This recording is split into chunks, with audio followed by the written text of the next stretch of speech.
El título que puse a este encuentro de hoy, que como les habíamos anunciado, sería sobre el capítulo 22, que se llama La demanda de felicidad y la promesa analítica del seminario sobre la ética, que es como lo que nos hemos propuesto.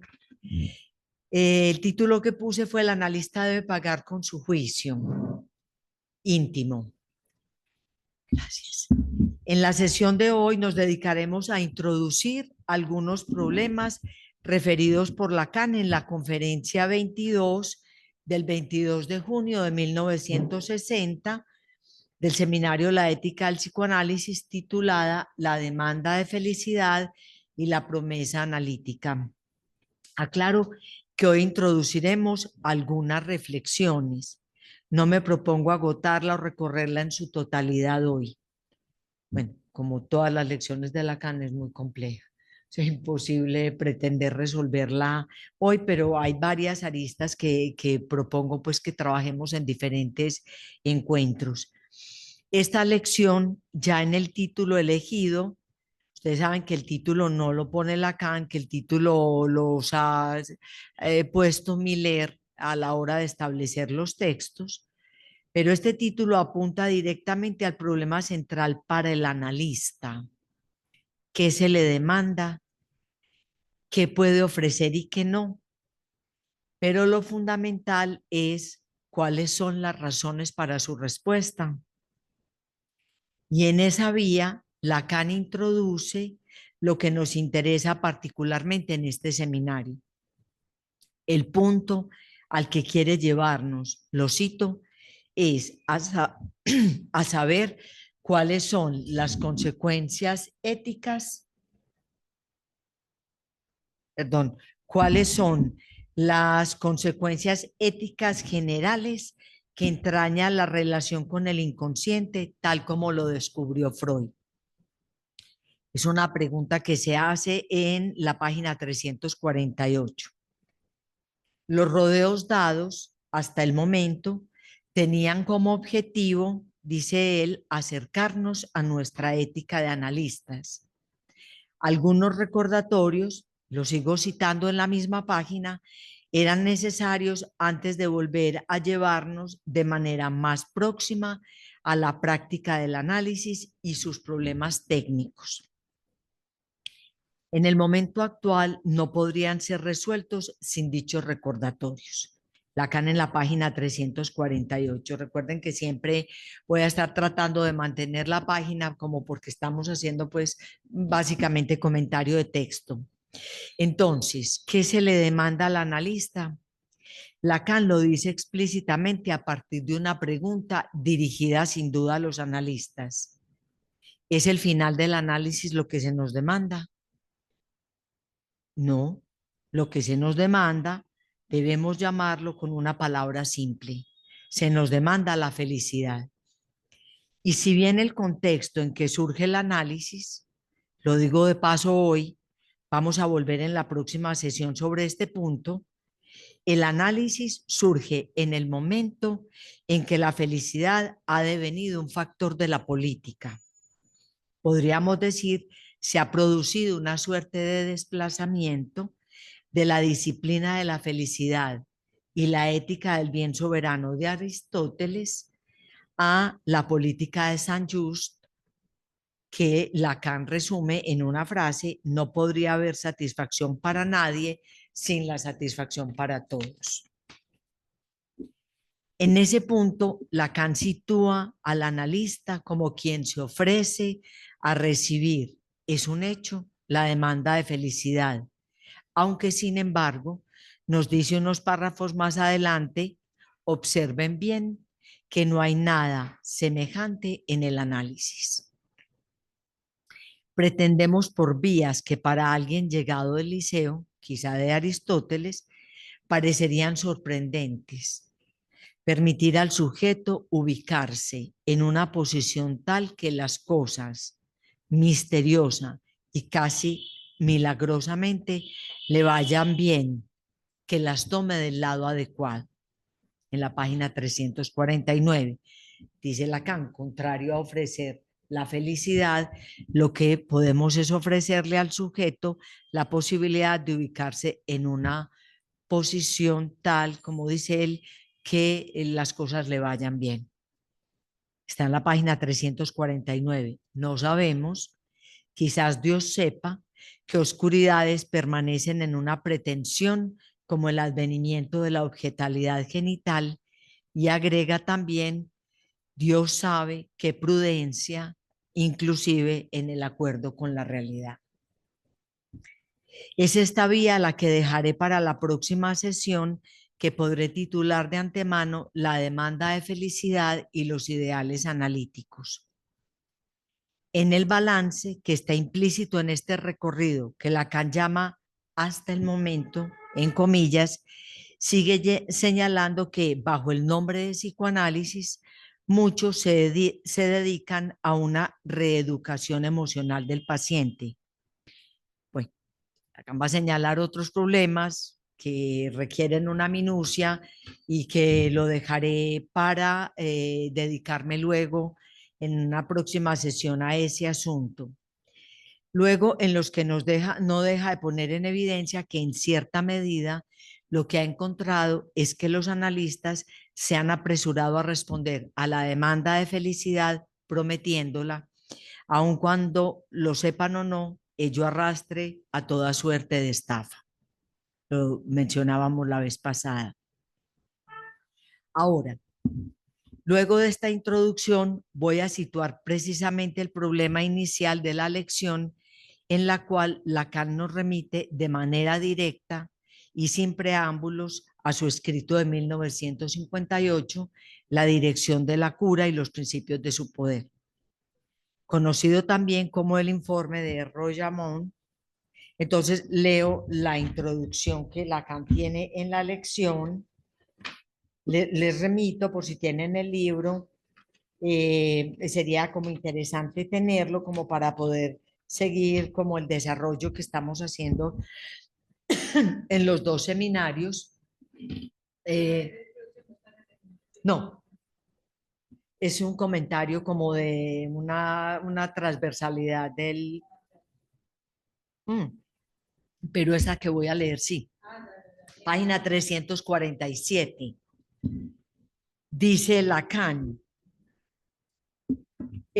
voy a ahorrar la primera parte. Bueno, dice el informe que presenté en Royamont hace 2 años acerca de la dirección de la cura, debe aparecer en el próximo número de nuestra revista.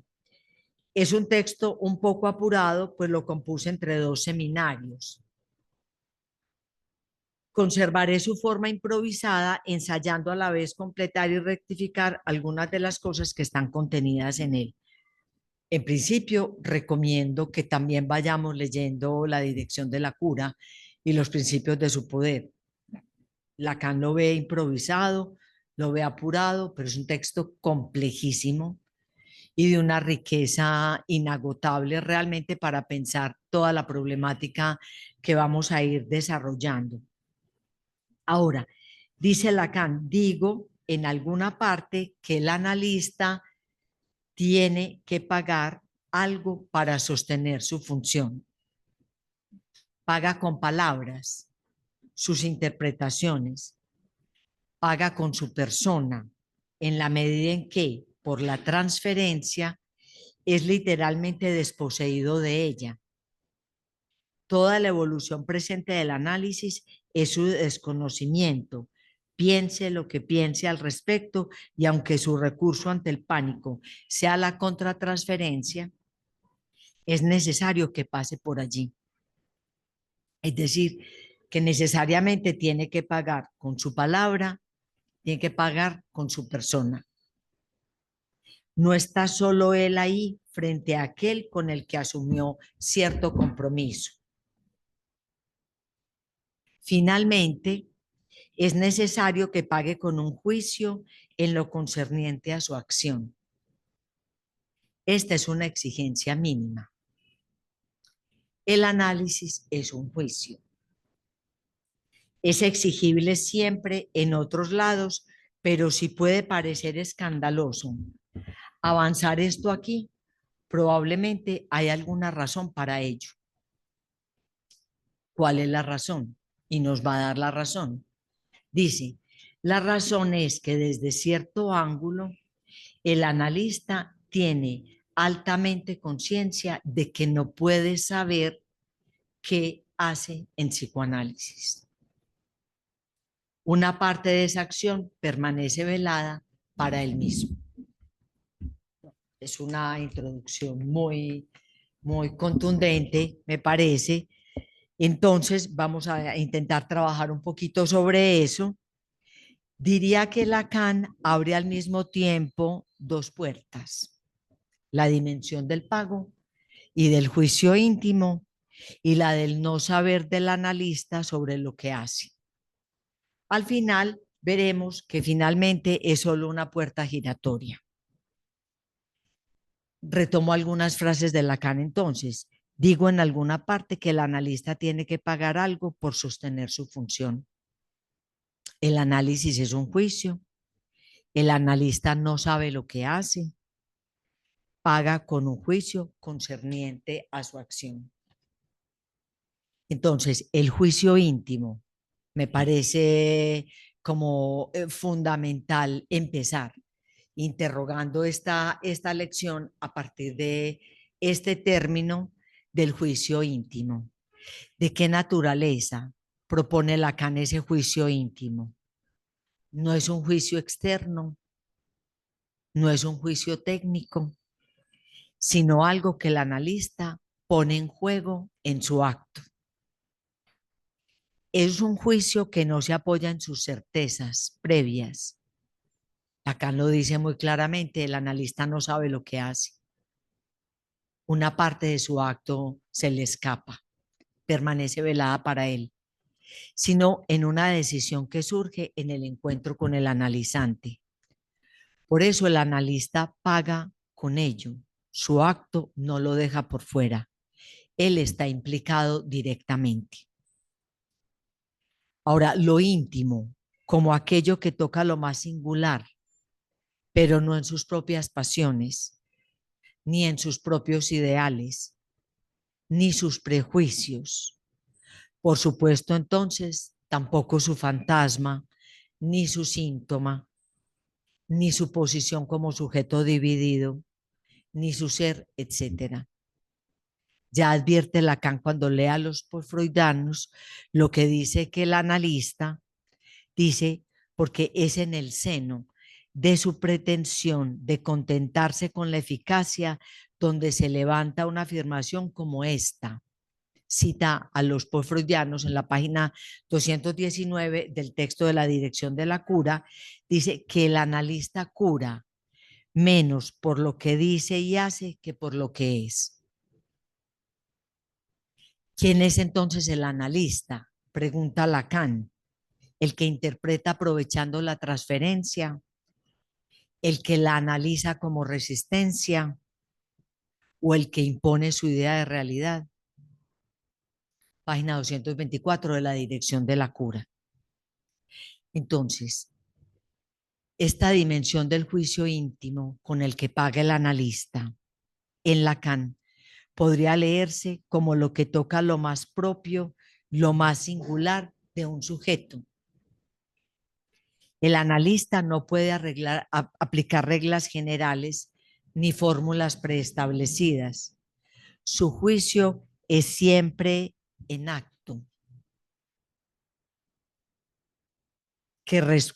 con lo cual responde a la singularidad del caso y exclusivamente en el momento analítico. Ahora bien, la Dirección de la Cura es un escrito con un profundo alcance ético. Lacan invoca la necesidad de una ética. En ella, en la Dirección de la Cura, dice, está por formularse una ética que integre las conquistas freudianas sobre el deseo, para poner, en su cúspide la cuestión del deseo del analista. Su crítica asidua en la Dirección de la Cura, en su texto, va a ser planteada por el lado del psicoanalista. Un pequeño paréntesis. La Dirección de la Cura Este texto al que Lacan se refiere al comenzar esta lección es un escrito que hace Lacan en 1958 y que, según indica aquí, se va a publicar realmente solo en 1959, en el que Lacan dedica un análisis crítico a la concepción que los postfreudianos han elaborado justamente de lo que es la dirección de la cura. Ahora, en ese análisis, pues habrá que pensar, dedicarle también un tiempo al texto de la dirección de la cura, porque, bueno, Lacan va, les digo, tiene 5 capítulos grandes. El primero se llama justamente ¿Quién analiza hoy? Es decir, ahí Lacan introduce su análisis específicamente como situando al analista en el banquillo, cuál es el lugar de la transferencia, cuál es el lugar de la interpretación. Tiene uno cuarto que se llama cómo actuar con el propio ser, que por supuesto está poniendo en cuestión esta idea de los postfreudianos de que el analista cura menos por lo que dice o hace que por lo que es. Y el quinto punto, el quinto capítulo dice tomar el deseo a la letra. O sea que una lectura transversal del texto de la dirección de la cura está de alguna manera implicado en estas reflexiones últimas de Lacan en el Seminario de la Ética. Entonces decía que su crítica asidua va a ser planteada por el lado del psicoanalista. Es el analista el que va a ser puesto en el banquillo. Es el analista el llamado a responder y responder en el sentido etimológico según el cual respuesta, responder en el sentido de responsable y responsabilidad, teniendo en cuenta que estos dos vocablos corresponden al verbo latino respondere, prometer, merecer, pagar. O sea que la pregunta de Lacan va en la vía, ¿cierto?, de la etimología de lo que significa la responsabilidad del analista en su acto. El responsalis es el que responde, el fiador. Sigo con la etimología de la palabra. El responsum es el obligado a responder de algo o de alguien. Lacan es sensible entonces a esa posición del analista codeudor o fiador.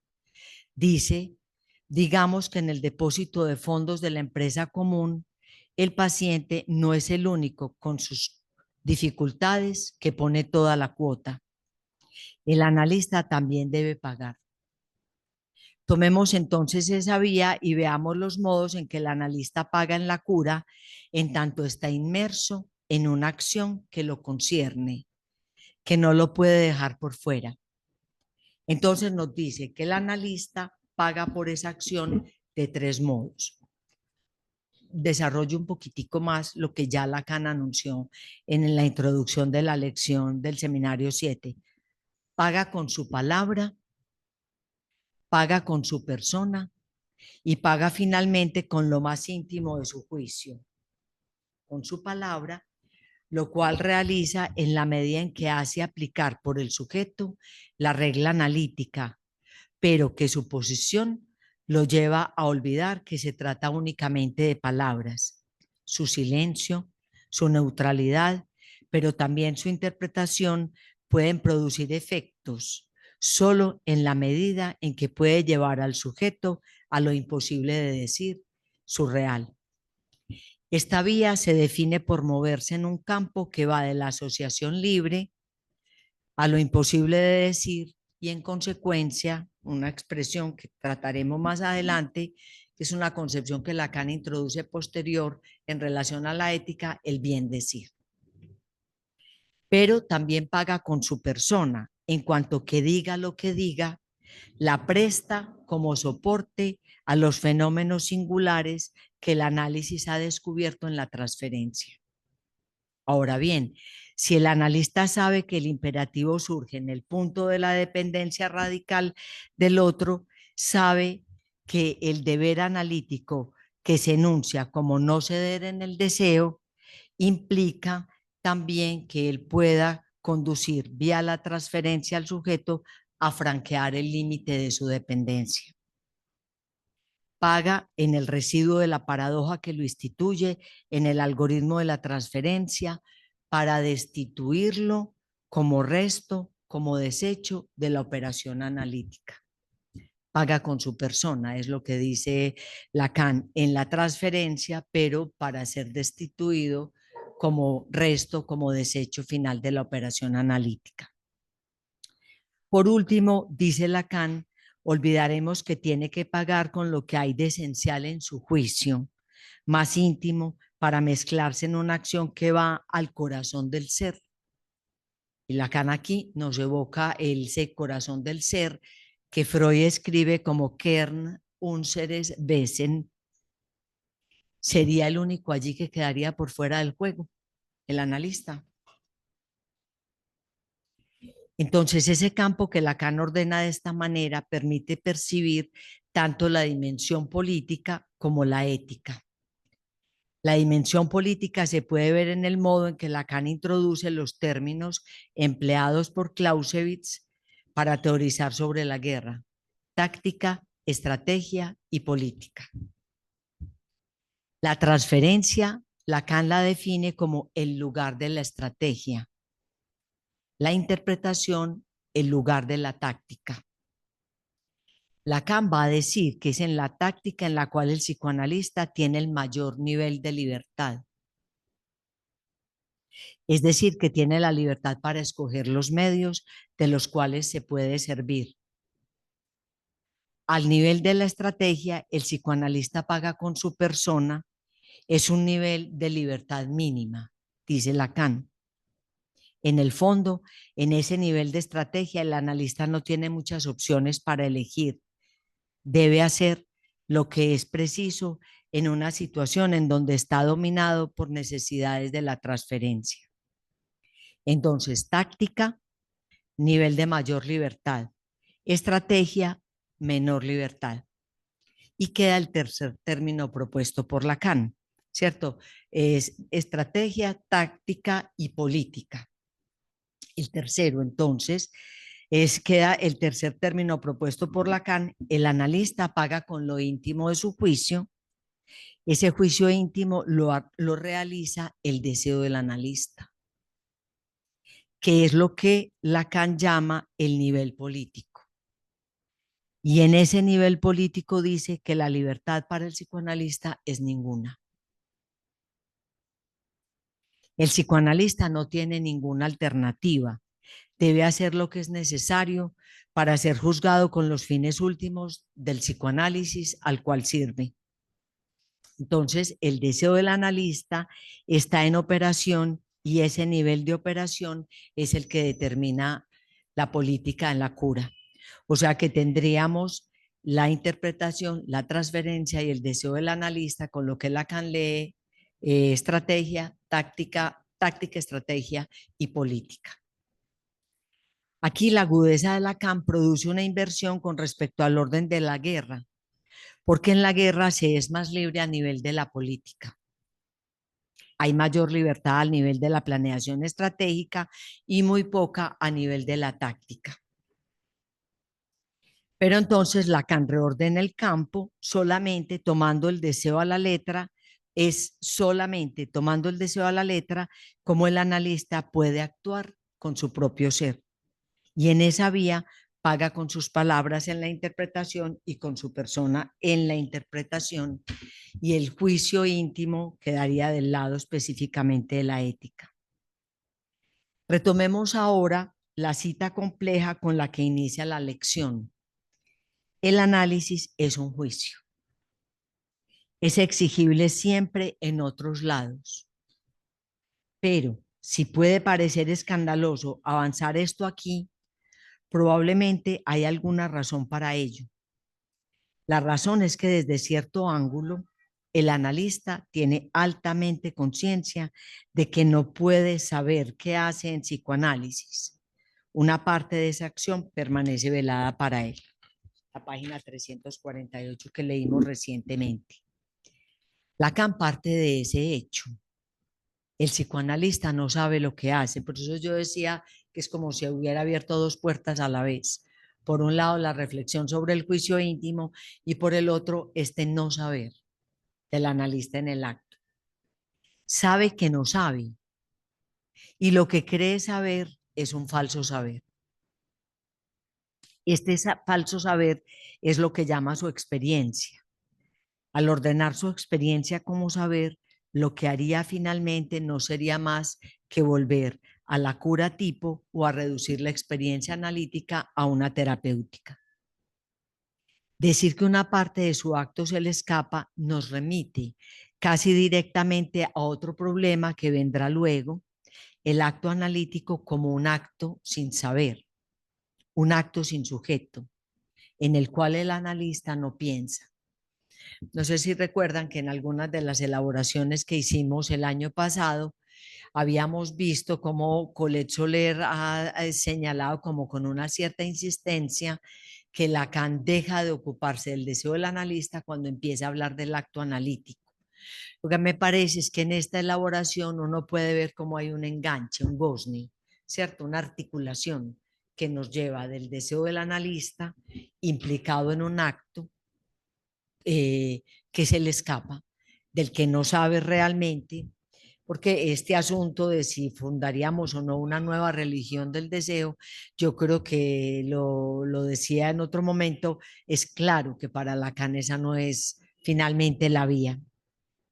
No sabe, por un lado, el inconsciente de su analizante, lo que el analizante no ha dicho aún, pero además lo que el psicoanalista no sabe es el equivalente a su ser. Su ser de saber es la ignorancia. Poder tolerar no saber de antemano que el acto analítico surgirá solo como consecuencia de escuchar el saber que va desplegándose de los significantes. Por lo tanto, el analista debe suspender su juicio íntimo, admitir que está sujeto al camino que le irá marcando el saber inconsciente del analizante, sus asociaciones y que el juicio que realmente importa es el del analizante. Voy a leerles ahorita al final algo que encontré, lo encontré ya tarde, por eso no lo integré del todo, lo dejé un poquito como una pieza suelta, porque he encontrado, digamos, en la elaboración que, en una elaboración que Gabriel Lombardi hace sobre el juicio íntimo del analista, no me permitió llegar del todo muy lejos, pero en realidad decir que paga con su palabra quiere decir que de alguna manera la pierde, que paga con su persona quiere decir que de alguna manera la pierde porque queda tramitada es en la transferencia, decir que paga con su juicio quiere decir también que algo de su juicio realmente no es lo que se pone, sino lo que se suspende en su operación analítica. Ahora lo miramos, voy a ir un poquito rapidito para poderlo leer. Ahora bien, he encontrado en mi búsqueda, por comprender esta referencia de Lacan al juicio íntimo, otra elaboración que la voy a traer. No es el juicio moral, sabemos desde la primera lección del seminario, no es el juicio estético, sobre el que podremos volver luego porque se refiere a él en la lección justamente a propósito de la estética de Kant, no es el juicio que implica la razón, tampoco es un juicio que tiene un valor jurídico. Entonces, pagar con el juicio íntimo tiene otra acepción. Y aquí traigo una novedad para mí, y ahí creo que podemos ir pensándolo. El analista ha de pagar con su juicio teleológico, teleológico, el telos, es decir, el fin, a lo que apunta, la meta, hacia dónde dirige su acción. Me pareció interesante. Esa definición no es de Lacan, esa definición es de Gabriel Lombardi, realmente, porque hace todo un desarrollo al respecto. Entonces, el analista ha de pagar con su juicio teleológico sobre el acto que sustenta por desconocer el fin del proceso que su acto promueve. O sea, no solamente no sabe lo que hace, en realidad sería un poco como no sabe a dónde va. En variantes de la cura tipo, Lacan dirá, sabe menos bien que lo que responde es menos importante en el asunto que el lugar desde donde responde. No es desde su saber, su experiencia desde donde escucha el analista es más, muchas veces, es lo que produce obstáculo. Podemos tener ciertas libertades, ya sea en la interpretación, en ser más silencioso o menos, en las maniobras transferenciales, ya lo hemos dicho, en las vacilaciones calculadas de la neutralidad, a condición de someternos estrictamente a las posiciones subjetivas con que el analizante responde, quien es el único que realmente marca el camino del análisis. El deseo del analista es una preocupación entonces constante del psicoanálisis y sabemos muy bien que para Lacan el problema que se plantea es qué es un analista, cómo se autoriza. Lo venimos trabajando desde el comienzo. Fue Lacan el que afirmará el final del análisis produce un analista. Hay un pasaje de analizante a analista. Bueno, voy a pasar un poquito aquí para llegar como a lo que me propongo. Entonces, recordemos que una tesis fuerte de Lacan es que es el deseo del analista el que en último término hace operar el análisis. Ahora bien, ¿qué puede llevar a un sujeto a consagrarse a un papel cuyo término de destitución está fijado de antemano? Bueno, dejo allí un poquito este punto porque pues voy a tratar de alcanzar a volver al final sobre la suspensión del juicio teleológico. Ahora, sí podríamos decir, el juicio epistemológico no sabe o sabe que no sabe, y el juicio teleológico que introducido en esta perspectiva que traigo, que seguro podemos volver sobre él, es tampoco sabe hacia dónde va. Porque Lacan dice, el analista dirige la cura, pero no dirige al paciente, ¿cierto? Ahora, el propósito del seminario 7 consistió en articular la ética como una ética del deseo que implica tomar la perspectiva del juicio final, es decir, elegir como patrón de medida de la revisión de la ética a la que nos lleva el psicoanálisis la relación de la acción con el deseo que la habita. De manera que la pregunta de juicio final que Lacan formula, ¿has obrado en conformidad con tu deseo?, está dirigida ¿a quién? Está dirigida al analizante, sin duda, pero específicamente al analista. Es así que más adelante voy a avanzar un poquito, aunque no voy a desarrollar mucho esta otra parte. Es así que más adelante en la lección 24, a la hora de concluir su seminario, va a plantear la dimensión paradójica de la ética del psicoanálisis con respecto a este juicio ahora anunciado como el juicio final. El juicio final, el que nos decidirá si vamos para el infierno o para el cielo, pero es el juicio, es una pregunta sobre el juicio final. ¿Has obrado en conformidad con tu deseo? Pero acá lo que hay que destacar, introducir más bien, es cómo Lacan ahora lo va a articular en la relación a la ética. Y nos dice, empezando la lección 24, la ética consiste esencialmente, siempre hay que volver a partir de las definiciones, vuelvo y subrayo esto porque lo dices en la última lección, no en la primera. Hay que partir de las definiciones. La ética consiste en un juicio sobre nuestra acción, haciendo la salvedad de que solo tiene alcance en la medida en que la acción implicada en ella también entrañe o supuestamente entrañe un juicio, incluso implícito. Dice, continúa Lacan, la presencia del juicio de los dos lados es esencial a la estructura. Entonces, ¿cierto? La ética consiste en un juicio sobre nuestra acción, haciendo la salvedad de que solo tiene alcance en la medida en que la acción implicada en ella también entraña un juicio, aunque sea implícito. Es complejo, me parece. Si hay una ética del psicoanálisis, sigue Lacan, la pregunta se formula es en la medida en que de alguna manera, por mínima que sea, el análisis aporta algo que se plantea como medida de nuestra acción.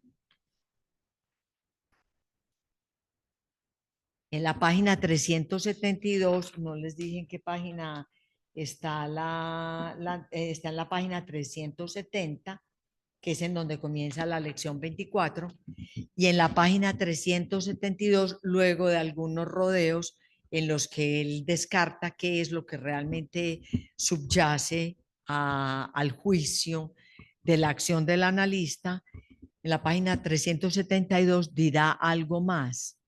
La ética del psicoanálisis nos lleva a la relación de la acción con el deseo que la habita.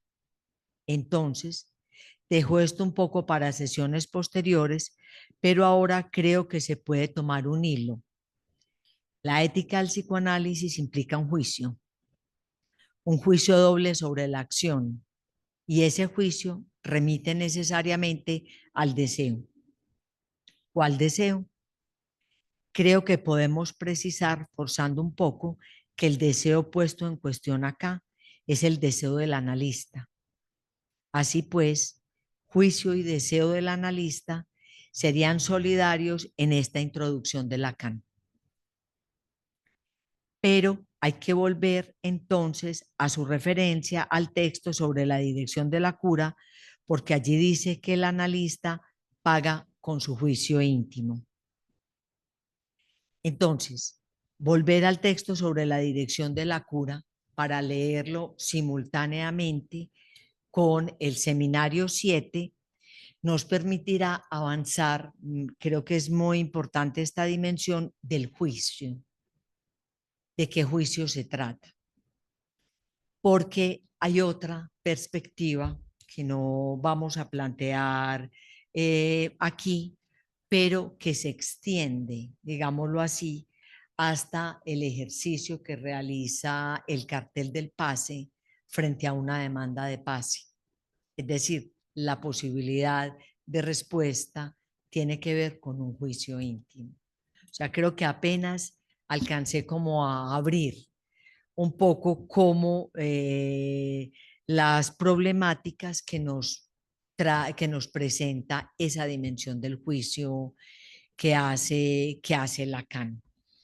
Entonces, voy a terminar, voy a ir rápido, porque en este texto de Lombardi que se llama El juicio íntimo del analista, que está publicado en la revista del FAR, que se llama la revista Aún, es en el número del 2012, que creo que está titulada El psicoanálisis al revés. Ahí está este texto de Lombardi.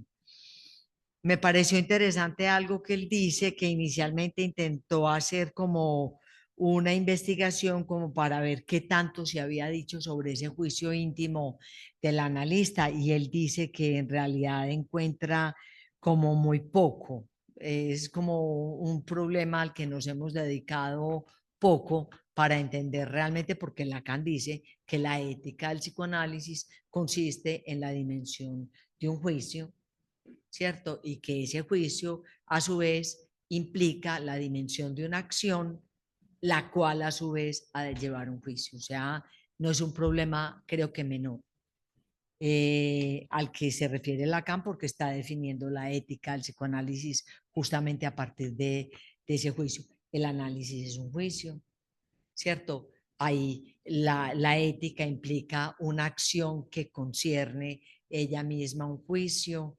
El analista paga con su juicio íntimo. Bueno, dejo un poco como abierto el terreno. Entonces, Lombardi me parece que se encuentra con eso, es que encontró muy pocos desarrollos sobre esa problemática, él va a proponer el suyo. Entonces dice, cuando leí esa expresión de Lacan, pagar con su juicio íntimo, está en la página 71 de esa edición de la UN. Imaginé inicialmente que se refería a que el analista ha de silenciar sus prejuicios y preferencias personales para responder analíticamente al analizante. Eso equivaldría a decir que el analista paga con su juicio estético, fundado con el gusto sobre el que Kant centra la primera parte de su crítica del juicio. La idea de ese pago fue nítidamente introducida ya por Freud a partir de la neutralidad, ¿cierto? De la neutralidad analítica, que es un término de Freud. Y destaco este punto también porque en esta lección, luego vamos a volver un poco más, realmente me quise como focalizar en esa problemática que él nos trae ahí, porque Lacan en esa lección ya no se refiere al imperativo categórico kantiano, sino a la crítica del juicio, a la crítica a lo estético. O sea que Lacan está haciendo realmente también un movimiento allí, ya no está solo en el punto del bien soberano, en la ética aristotélica, del imperativo categórico kantiano, sino que en esta lección Lacan va a tomar a Kant por la vía del juicio y lo estético. Resumo muy brevemente, pero nos va a llevar a la dimensión del juicio, de lo estético, de lo bello, de la muerte, de la sublimación. Podría decir que esos 5 ejes que esos 5 términos trazan uno de los ejes de la lección que vamos a ver luego. Ahora dice Lombardi, luego advertí con sorpresa que Lacan se refiere a otra cosa. El analista ha de pagar con su juicio teleológico sobre el acto que sustenta, por desconocer el fin del proceso que su acto promueve en las diferentes acepciones del término fin. El sentido, el hacia dónde, el hasta cuándo, el bien a obtener, punto. El acto del analista es esencialmente el de autorizar el despliegue de un saber inconsciente al que él no tiene acceso, sino en segundo término, siguiendo el discurso del analizante. Su misión consiste entonces en causar el trabajo analítico, pero sin saber bien hacia dónde eso lo lleva. Una parte del sentido de su acción se le escapa por la estructura misma de su acto. El sentido de una dirección de la cura cambia totalmente a partir de allí. Para llevar su acción al corazón del ser, del que hablaba Freud, el analista debe suspender su juicio íntimo, debe admitir desconocer las consecuencias del proceso que ha puesto en marcha.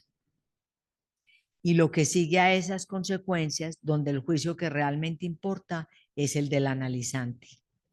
Si bien corresponde al analista lanzar y sostener el proceso, es el analizante quien elige los caminos.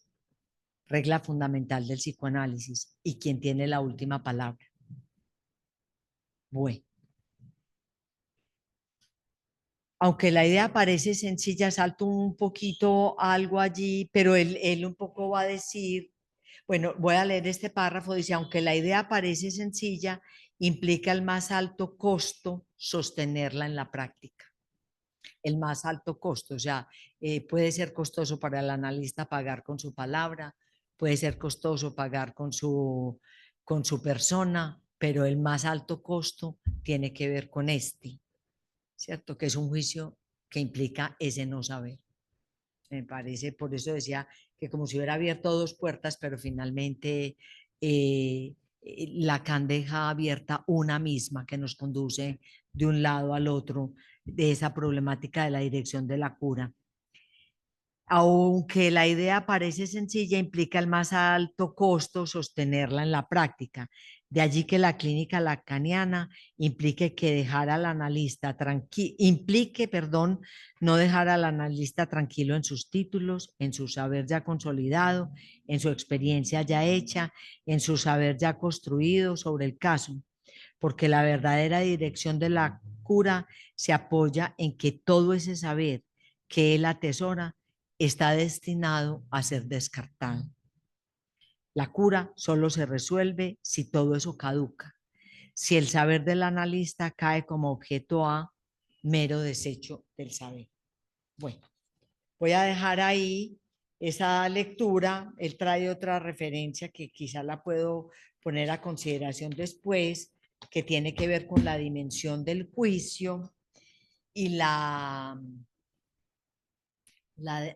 negación, el concepto de la negación en Freud, que ustedes saben que Freud en el concepto de negación como lo que funda al sujeto del inconsciente, Freud invierte la concepción del juicio filosófico, ¿cierto? Si para la filosofía es primero el juicio de existencia y luego el juicio de atribución, ¿cierto? ¿Qué quiere decir?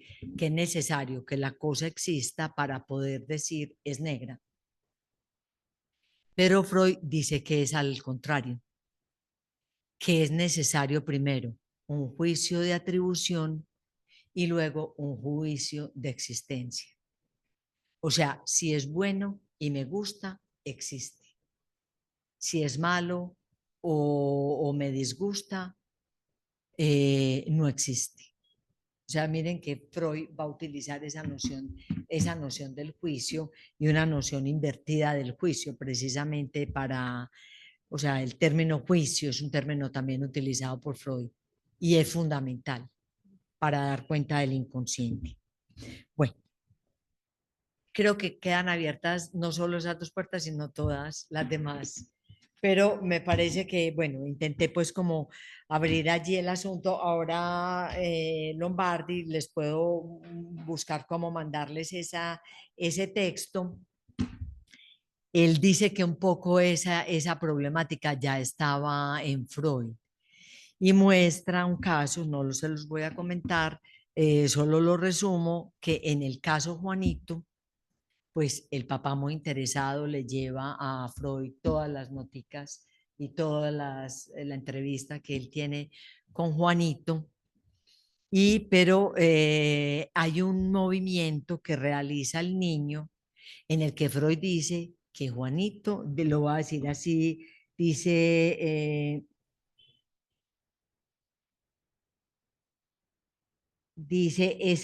él mismo dice, a ver, dice, y Freud comenta, con un golpe audaz, Juanito se ha apropiado él mismo de la dirección de la cura. Bueno, eso es una operación, un juego que hace el niño y es Freud el que señala que a partir de ese momento es evidente que quien dirige el análisis pues es el propio niño. Bueno, muy bien. Dejo hasta acá esto que es pues finalmente la apertura de esa lección, pero me parece que no se podía pasar al problema de si la felicidad, de si San Just, de si debe ser o no un bien político para todos, etcétera, etcétera, y pasar por alto esta referencia de Lacan al analista, porque es lo que estamos buscando, ¿cierto? En el seminario 7, como Lacan piensa en lugar del analista. Bueno, muchas gracias. Entonces pasemos a preguntas o comentarios.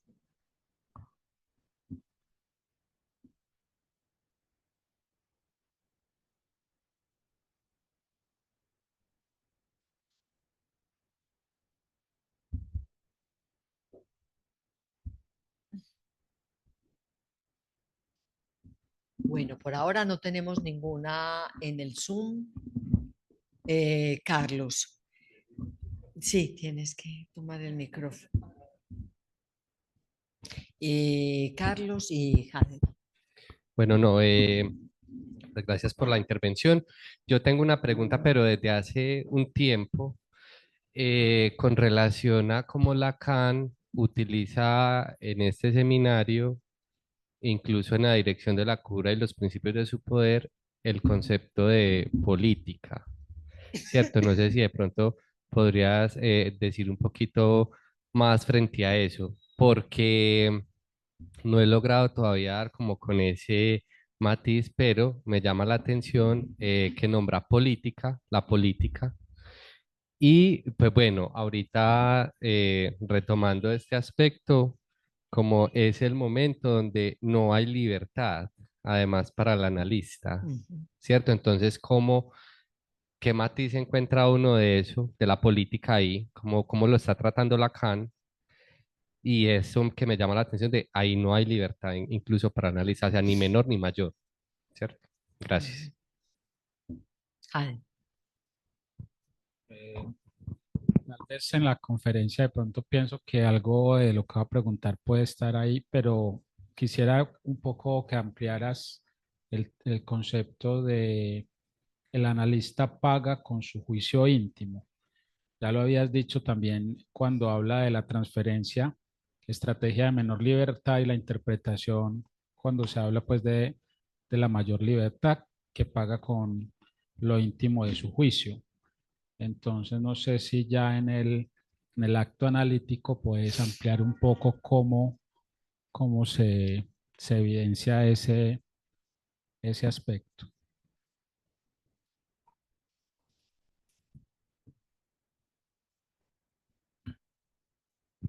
bueno, me parece, Marilu, ¿usted me va a preguntar? ¿Como en esa vía o sí? Bueno, Clara, muchas gracias por tu trabajo y quería, a ver, este aspecto que tú mencionas de el analista paga menos por lo que dice y hace y más por lo que, pero no, no sé si no, el no, no es analista, paga, la no, expresión no sí, es sí, sí, paga. no, Ujú. es el analista Cura, cura, exacto, sí, menos. cura Ajá. menos por lo que dice y hace y más con lo que se es, Sí. ¿cierto? Entonces como que me llama la atención este último aspecto, lo que se es, porque por otro lado Ujú. hay un abstenerse de ese ser, pues Sí. como que Ujú. es como a qué se refiere Lacan aquí con esto de se es. Ujú. Gracias, Claro que Clara. Lacan está criticando a los posfreudianos. Ah, bueno, entonces esto, Sí, pero me parece que las tres preguntas no son muy distintas, van más o menos como a la misma perspectiva. Claro, es que son los posfreudianos. De hecho, esa cita, no traje la dirección de la cura, pero esa cita termina con una ironía muy cruel porque son los posfreudianos los que dicen que el analista cura menos por lo que dice y hace que por lo que es. Claro, sí, por supuesto. O sea, lo que Lacan va a desarrollar, tanto en el seminario 7 eh, como, y que ya lo deja velado aquí, o sea, finalmente ni siquiera sabe lo que hace, ¿cierto?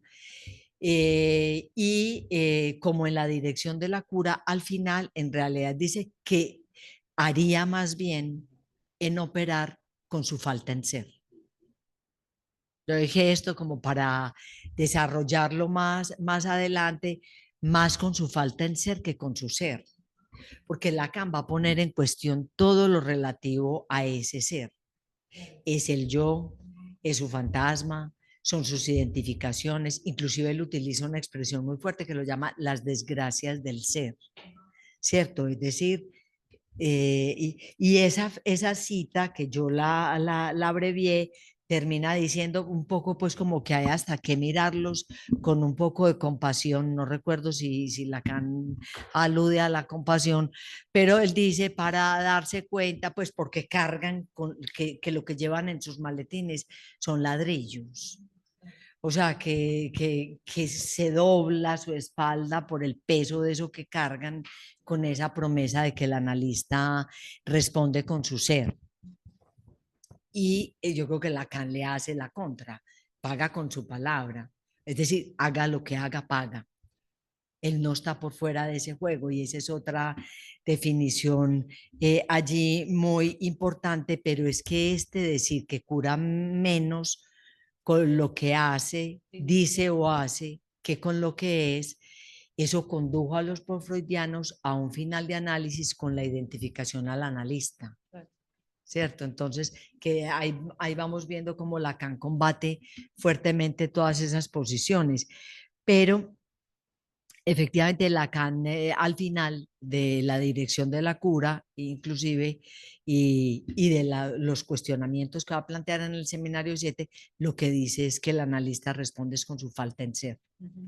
¿Cierto? Que es su carencia fundamental y creo que la introduce un poco aquí con esto que dice.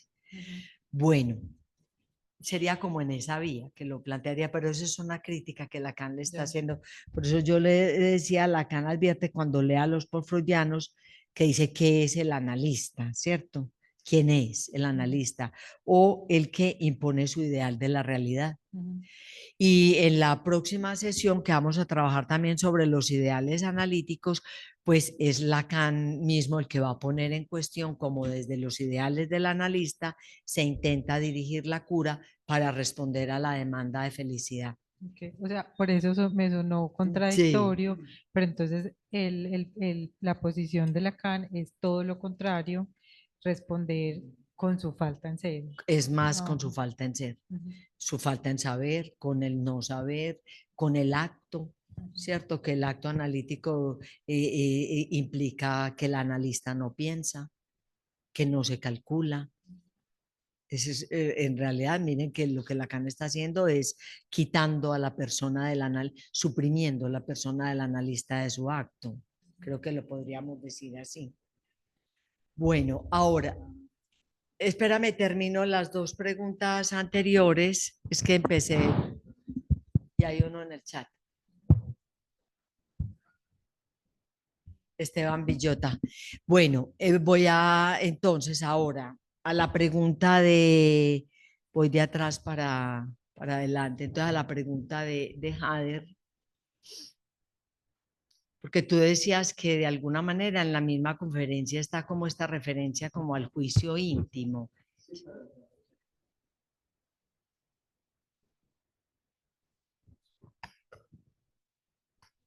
En el acto analítico, cómo hemos reflejado ese juicio. Yo creo que en realidad lo que estábamos tratando de ver es cómo en el acto analítico, el acto analítico implica que el analista suspenda su juicio íntimo. Es es decir, que él entienda que no es él el que dirige la cura, pues que no dirige al paciente, que dirige la cura, pero quiere decir eh, dirigirla sin saber hacia dónde, que es como lo que dice Lacan. En el acto analítico, digamos que el punto al que hemos vuelto en diferentes momentos es eso que Lacan plantea, que en el acto analítico el analista no está como persona, está como objeto A. Está como objeto a, digamos, diferentes cosas sobre eso. Primero, como desecho de la propia operación analítica de su propio análisis, pero también como semblante de objeto a del analizante, pero que él no está allí, ni con su juicio, ni con su cálculo, ni con su razonamiento, porque eso implica lo que también estaba planteando, porque esa otra lección, la 24, que Lacan dice que el juicio que subyace a nuestra acción es el deseo, y es decir, la medida de nuestra acción es el deseo. O sea, ¿con qué nos van a medir? ¿Cierto? Con el deseo. Y Lacan dice que es el deseo del analista.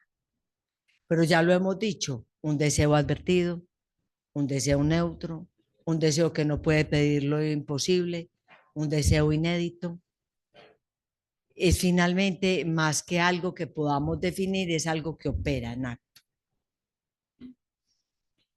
Y a la pregunta de Carlos sobre la política, creo que efectivamente la referencia de Lacan a la política es la política del acto, aunque pueda parecer un poco como ¿cierto? En cortocircuito o en travesía, pero para Lacan es la política del acto. Una. Dos, la política de la palabra, el poder de la palabra. Porque no en vano el texto se llama La dirección de la cura y los principios de su poder. O sea, ¿de qué poder se trata?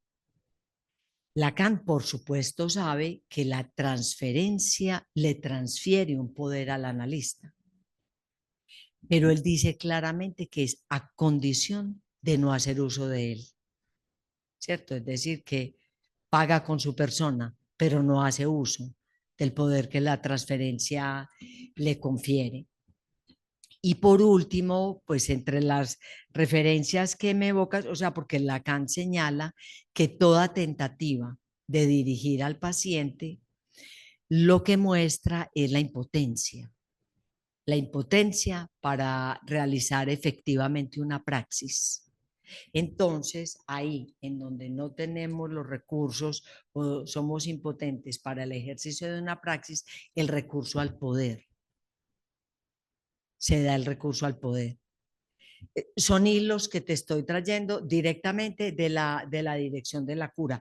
Pero el último, el más importante, y esa referencia yo no la encontré no la he encontrado directamente en Lacan, pero es de Leguil, en la política de François Leguil, en la política del psicoanálisis y el psicoanálisis de la política que relee, porque el texto de Clausewitz es un texto de política sobre la reflexión en la guerra. Y Clausewitz dice, en la política se es muy libre, pues claro, es decir, vamos a tomar el Golfo de México, vamos a entrar por tal y tal parte y podemos asignar X tropas y el objetivo es tal. Es muy fácil porque se hace sobre una mesa o se hace sobre un tablero, pero en la táctica, que es el cuerpo a cuerpo, se es menos libre, según Clausewitz, y Lacan dice que es al revés. O sea que en la táctica es cuando se es más libre, o sea, se puede decidir cobrar, no cobrar, aumentar la tarifa, no aumentar la tarifa, recibir, no recibir.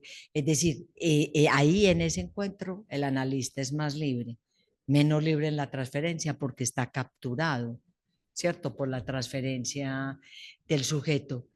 Y en la política no tiene ninguna libertad, pero es Leguil el que dice que en la política es el deseo del analista el que realmente opera en la cura y que el analista ahí no es libre. Esa me parece que es un punto a considerar, es decir, eso opera o no opera.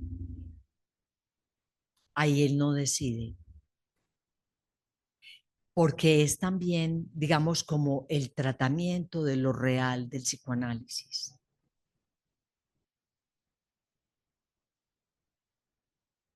Bueno, hay varias respuestas, como siguiendo diferentes hilos como para pensar. Obviamente Lacan ahí no está hablando de la política en el sentido común del término, ni el malestar en la cultura. Está hablando de la política de la cura. Y utiliza los términos táctica, estrategia y política de Clausewitz. Es Leguil el que asocia directamente la política al deseo del analista. Esteban, adelante. Bueno, muchas gracias, Clara. ¿Me escuchan? ¿Me Sí, escuchan? puedes subir un poquito el volumen o quién sube ese volumen. A ver. Yo no, esto no parece tener volumen. Ahí, ahí ya me escuchan. Ahí está mejor, ahí te escuchamos mejor. Listo, de acuerdo. Muchas gracias, Clara, por tu trabajo. Es muy interesante. Yo entendí esta parte de pagar como que en la etimología que nos estás trayendo desde el latín sería quitarse. ¿Sí? Entonces, Sería paga, que quitarse, darse. quitarse, Quitarse. quitarse. Ir. Sí. Entonces, en esa medida, estaba pensando, bueno, efectivamente me parece que pagar con su juicio íntimo es con la perspectiva de que su juicio íntimo no estorbe o que permita haya un juicio del otro lado. O sea, que el juicio íntimo que se podría poner es el del analizante, ¿sí? Mm. Ahora, en esa lógica también de pagar con su palabra, ¿para qué? Para que esté la palabra del analizante, ¿no? Pero estaba pensando en esta definición de, de juicio teleológico de Lombardies, ¿no? Ujú, sí. Y me lo pregunté si bien, o sea, creo que su trabajo trae de que efectivamente este juicio teleológico con el que se paga, porque la teleología lo que busca es establecer el fin de una cosa, de un objeto, entonces se estaría quitando como de forma premeditada el analista un juicio íntimo acerca del destino de, bueno, en este caso, el analizante. Pero me preguntaba si el, el analizante, o sea, preguntarse por este juicio teleológico del lado del lado del analizante. Que en una de las respuestas que estabas dando,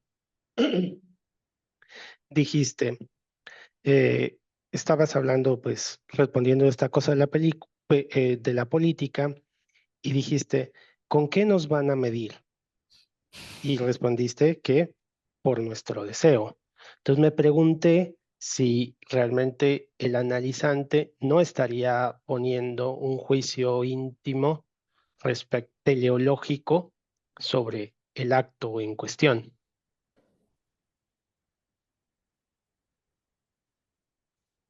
Ya. Y por acá también hay una pregunta de Juan José. Juan José nos había dicho que como que tenía problemas con el micrófono. Entonces, si quieren, la puedo leer. Bueno, léela, por favor. Clara, gracias por tu presentación. ¿Cuáles serían los puntos de encuentro y desencuentro entre el acto analítico y la interpretación?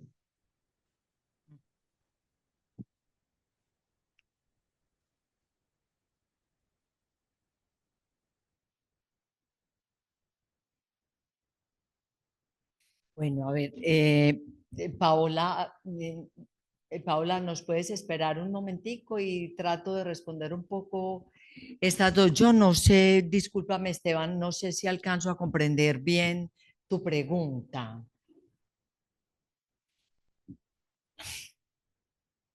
Creo que no entiendo bien tu pregunta. No sé si la puedes formular de una manera más simple.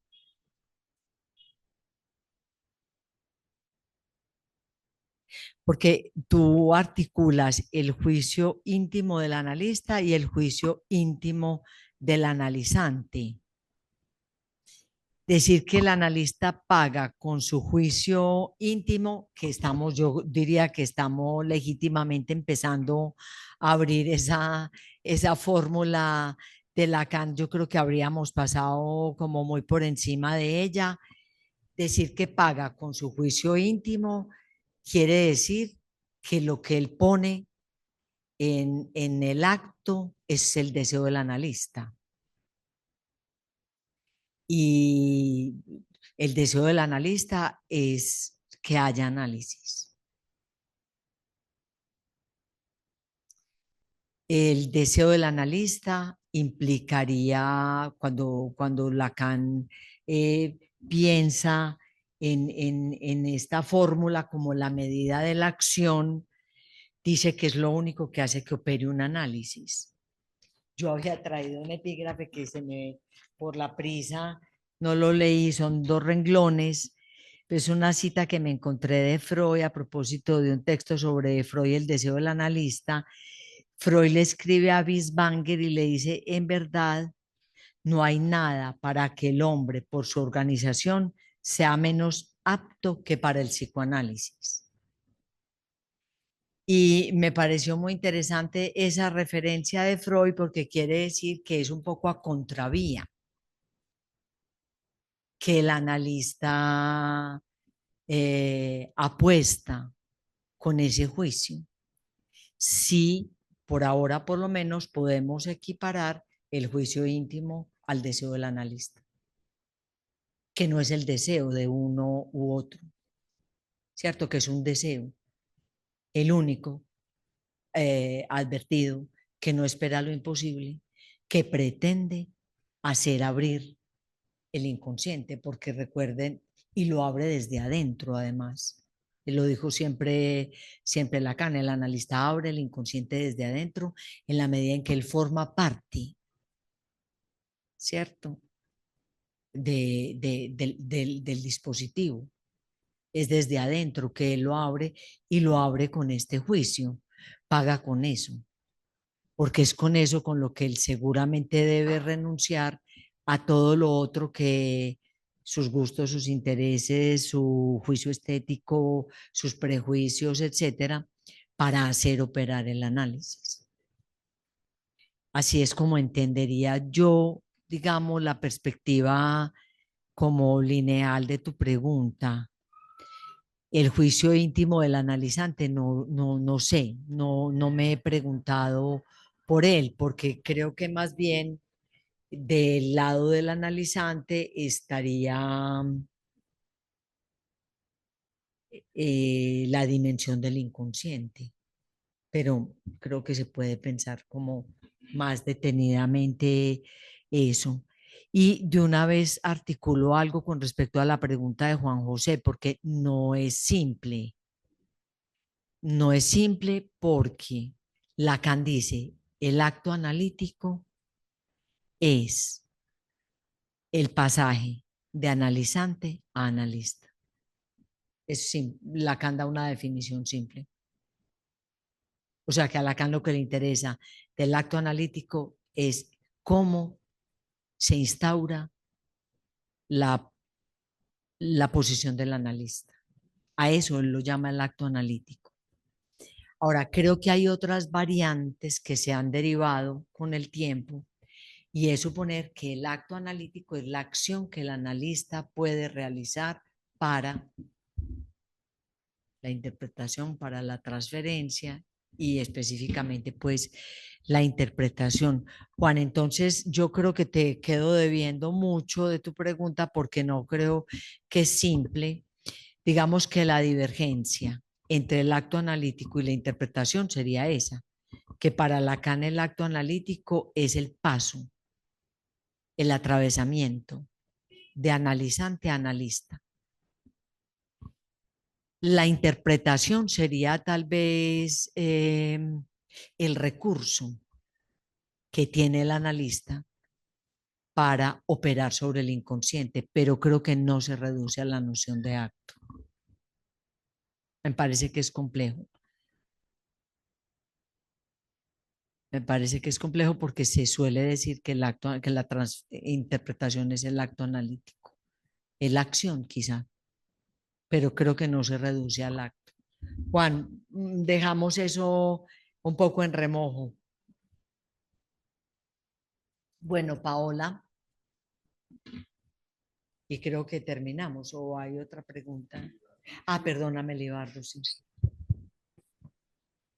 Escuché. ¿Empiezo o escuchamos allá primero? Adelante, Paola, luego Libardo y luego Cristian David. Bueno, muchas gracias, Clara. Muy buena la presentación y muy importante sobre todo. Yo me quedé pensando en esta parte, me perdí donde decías acerca de la noción de la noción del juicio en Freud, que decías si es bueno y me gusta, existe, si es malo y me disgusta, no existe. Ujú. y cómo se invierte en Lacan. Pues ahí me perdí con esta expresión de si es bueno y me gusta existe, si es malo y me disgusta no existe. Ah, bueno, te respondo rápidamente. En realidad no es que se invierta en Lacan, es que la noción de juicio ya estaba antes en Freud a partir del artículo que se llama La denegación de 1924, que en realidad Freud va a mostrar cómo nos constituimos en la relación con la realidad a partir de un rechazo fundamental, que es una negación. De hecho, Freud pone un ejemplo para hablar de la negación y es alguien que en un sueño le dice, soñé con una señora que no era mi madre. Freud dice, es decir, ella deniega la realidad que el sueño le manifiesta.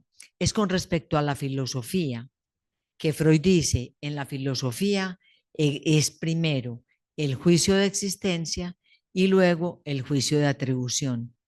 Dicho de otra manera, es necesario que un objeto exista para que se le puedan atribuir predicados, para que podamos predicar sobre él. Existe, es rojo, es verde, es azul, es frío, etcétera, ¿cierto? Pero Freud dice que en el inconsciente opera al revés. Es primero el juicio de atribución y después el juicio de existencia, porque esa operación se realiza con el principio del placer. Entonces, si me gusta, existe. Si no me gusta, lo expulso, lo rechazo, no existe. Primero es el gusto o la aversión y después es la existencia. Pues creo que hay, digamos, una manera muy como muy cotidiana de decirlo, pero a veces se suele decir, esta persona me engañó o me traicionó. Para mí no existe. O sea, le damos el carácter de existencia después de la atribución. Es un problema también mucho más complejo, Paola, pero en realidad no es cómo se invierte entre Freud y Lacan, sino cómo Freud lo invierte respecto de la filosofía para fundar el inconsciente y la relación con la realidad. Libardo. Bueno, el asunto es que hay una expresión que me llama la atención. En la acción habita el deseo, más o menos para creando una expresión que esté ahí. Sí. Pues,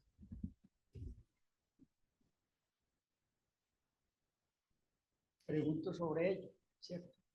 Y ya el término teleológico, pues, no sé, este también no lo ¿Está conozco. preguntando con micrófono? Sí, fíjate que el micrófono esté funcionando. Sí, Ok, tal vez vuélvelo. está, bueno. Entonces está en dos términos, ¿cierto? En una expresión que se habla de, en la acción habita el deseo, pues repitiendo de otra manera una expresión que viste ahí. Y en la otra, el concepto el término teleológico, pues quisiera como entenderlo mejor. Ok. Bueno,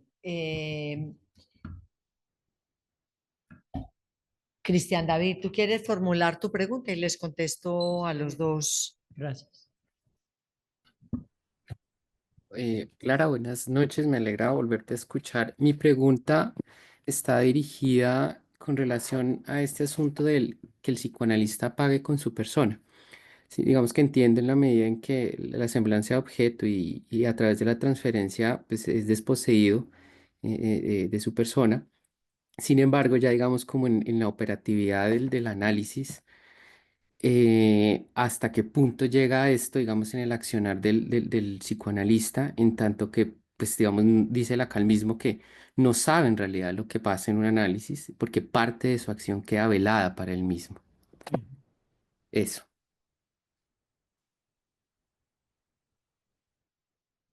Bueno, gracias, Cristian. Bueno, a ver, entonces primero en relación a la pregunta de Libardo. Em,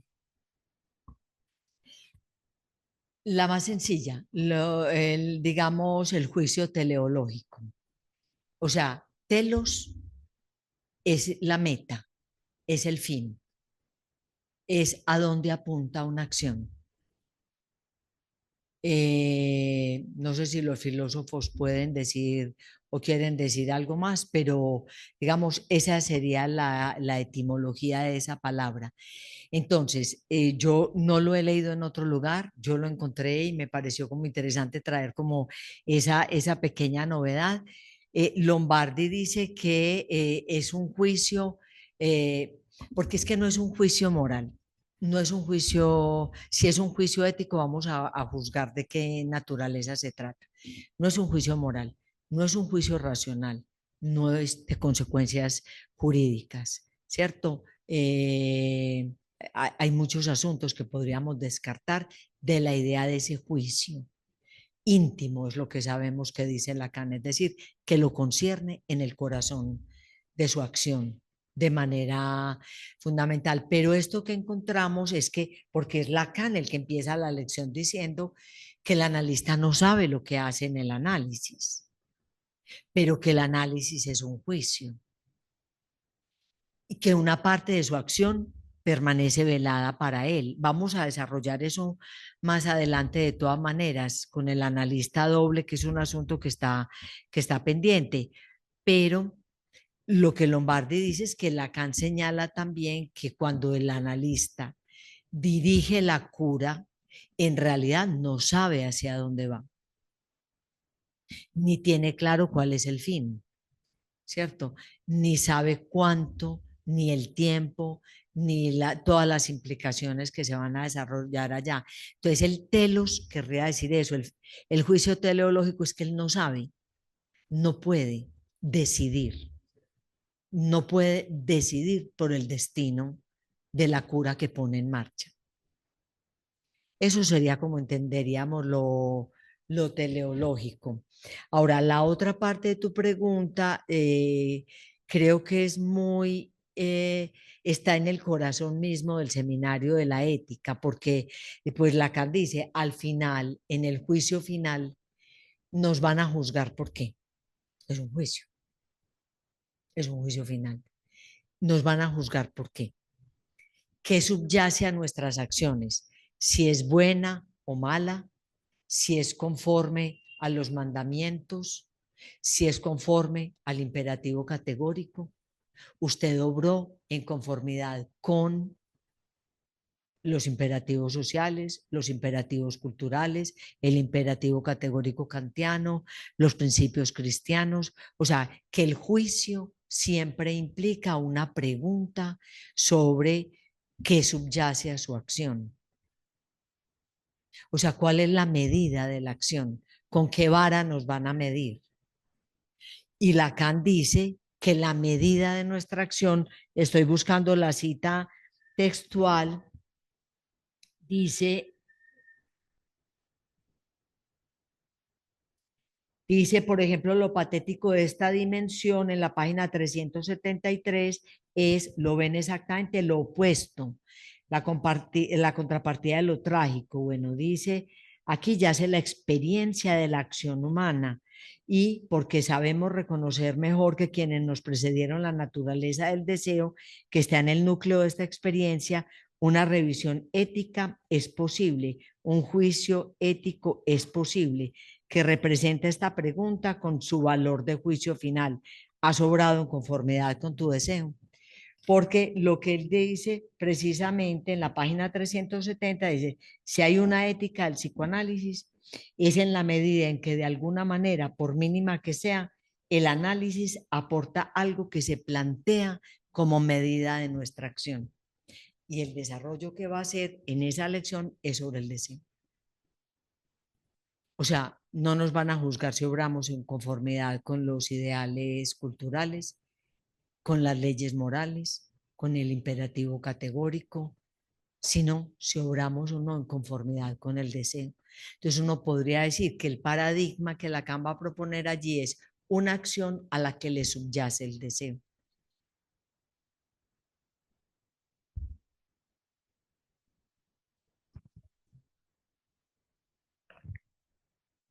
Bueno, Cristian, ¿hay algo pendiente? ¿Hay alguna pregunta? Sí, usa el micrófono para que los del Zoom te Pero yo escuchen. creo que es más bien un asunto de filosofía. Ujú. Y es que, pues, era como que un objeto existe, primero se le dota de existencia y después, en cuanto existe, se le puede hacer un juicio. Por ejemplo, me gusta o no me gusta es un juicio. Pero del otro lado está que primero, o sea, si yo digo me gusta o digo no me gusta, ya le estoy confiriendo existencia en los dos casos. Solamente sería un inexistente si no lo juzgo de ninguna manera. Sí, digamos que en principio sí, desde el punto de vista filosófico estaría yo de acuerdo contigo, pero yo creo que Freud introduce ahí una novedad porque sitúa es el principio del placer, ¿cierto? Eh, y es muy interesante porque Freud no le da a la realidad el valor establecido a partir del principio de realidad. La realidad se constituye con un lo como o lo vomito, sin que haya un juicio racional de por medio. Entonces, el principio del placer se rige de esa manera, es la tesis que tiene Freud. Yo creo que en ese sentido es por eso que el psicoanálisis hace un campo aparte de la concepción de la filosofía, pero te agradezco mucho aportarlo ahí porque el principio del placer no pasa por ningún razonamiento, simplemente le gusta o rechaza. Bueno, gracias.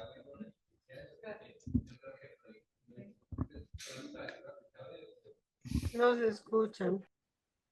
Sí, ya va a tomar el micrófono. Gracias, Jamie. Listo. Solamente una cosa breve, porque yo creo que sería muy bueno incluso pues tener esa referencia de Freud y remitirse a ese artículo, que no es muy largo, porque yo tampoco creo que Freud ignore eso que acaba de traer el compañero, ¿cierto? O sea, Ujú. Freud lo tiene ahí también en cuenta. Sí, sí. Es una maniobra que hace también para introducir eso que mencionas, ¿cierto? Solamente como para dejar esa referencia ahí. Bueno, gracias. Bueno, Cristian, yo creo que nos queda pendiente algo y es cuando tú te preguntas por el paga con su persona y cómo esto opera en la cura, ¿cierto? Esa es la pregunta de Cristian.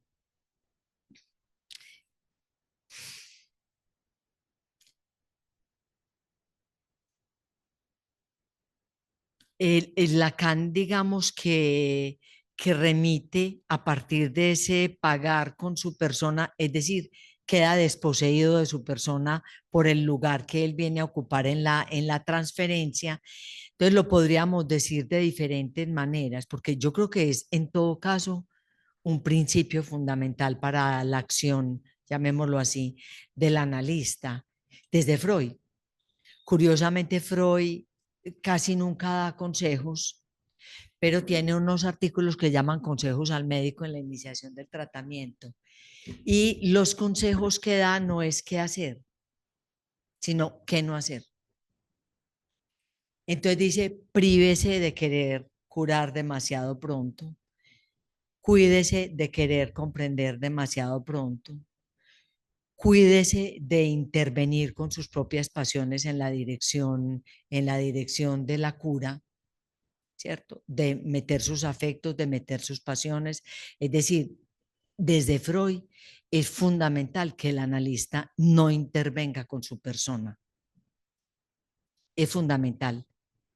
Entre otras cosas, el término de contratransferencia que meritaría otro trabajo, en Freud es claramente eso. Él dice, un analista puede llevar tan lejos los casos de sus analizantes, Freud no dice analizantes, de sus pacientes, como sus propios complejos no resueltos se lo permitan. Es decir, que para Freud, la persona del analista, el inconsciente del analista, es un obstáculo para dirigir la cura. lo llama la neutralidad analítica, ¿cierto? Pero dicen, lo dice, quizás ahí termino esta respuesta, que todas las preguntas yo creo que ameritarían trabajos más allá, pero Freud dice, es preciosa esa referencia, no recuerdo de cuál de sus dos textos sobre la transferencia, le dice al analista, un poco así, lo voy a decir así, que no se haga ilusiones, o sea, que los méritos que el paciente le pone no le pertenecen. O sea, no es por sus virtudes. En realidad es que el analizante ha transferido su propio inconsciente a la persona del analista, digámoslo así. Freud dice, ninguno, no es por sus méritos. Además lo llama falso enlace a la transferencia, ¿se acuerdan? Es decir, el analizante pone en el analista algo que no es del analista. Y bueno, hemos trabajado en otros momentos sobre el hacerse producir como el objeto A del fantasma del analizante en la transferencia. O sea, el analista, si él pone su persona, si él pone su yo, sus prejuicios, sus ideales, su ideal del bien, ¿por qué no? O el del amor, lo que hace efectivamente es obstaculizar el proceso del análisis. Bueno, muy bien. Creo que hasta aquí podemos dejar por hoy. Nuevamente me disculpo por haber iniciado tan tarde. Nos vemos el jueves 27 de marzo. Vamos nuevamente sobre la misma lección, la demanda de felicidad y la promesa analítica, pero la voy a leer a la luz. Los invito a que lo trabajen sobre esos ideales de normalidad, del amor ideal, de la autenticidad, de la no dependencia, del amor genital, que es como Lacan resume los ideales irónicamente llamados analíticos. Que tengan una buena noche, pues, y muchísimas gracias. Gracias.